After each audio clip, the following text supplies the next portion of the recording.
गुरु नानक देव जी दुनिया का उद्धार करते हुए एक गांव में पहुंचे और लोगों को अच्छे कर्म करने के लिए कहने लगे।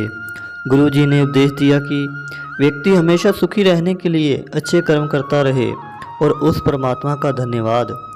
गुरु जी का उपदेश सुनते हुए एक व्यक्ति ने पूछा, गुरु जी आप कहते हो अच्छे कर्म करने से सुख मिलता है, लेकिन मैं जितने भी अच्छे कर्म पुण्य और कीर्तन करता हूँ मुझे उतना ही दुख का सामना करना पड़ता है।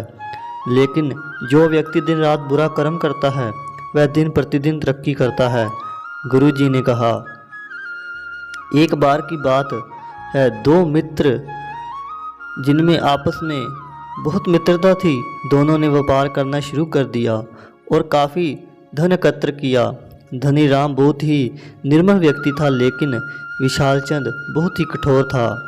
इतना सारा धन देखकर विशाल चंद को लालच आ गया और कुछ लोगों को अपने साथ मिलाकर अपने ही धन की चोरी करवा ली और धनी राम को बहाना लगाया वह अब यहाँ नहीं रहेगा, तो वहाँ से चला गया और धनी राम से दूर रहकर अपना व्यापार करने लगा।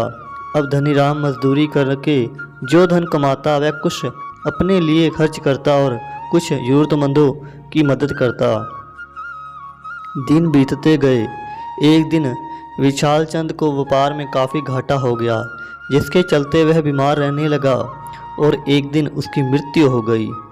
जब धर्मराज के द्वार पहुंचा तो धर्मराज ने उसके द्वारा पाप और छल कपट का चिट्ठा खोलकर सुनाया और कहा, अब तुम्हें गरीबी और दरिद्रता में जीवन व्यतीत करना होगा।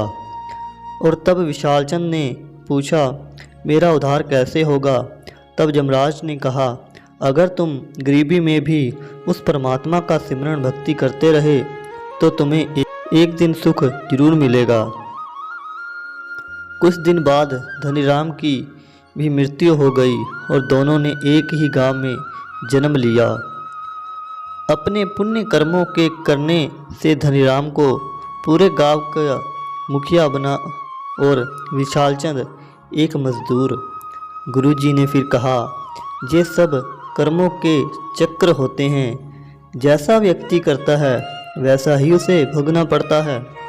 हर व्यक्ति को अपने द्वारा किए गए कर्मों के फल ही मिलते हैं, इसलिए हमें अपने दुखों को लोगों के सामने ना रोकर अच्छे कर्मों पर ध्यान देना चाहिए और उस परमात्मा पर विश्वास रखना चाहिए।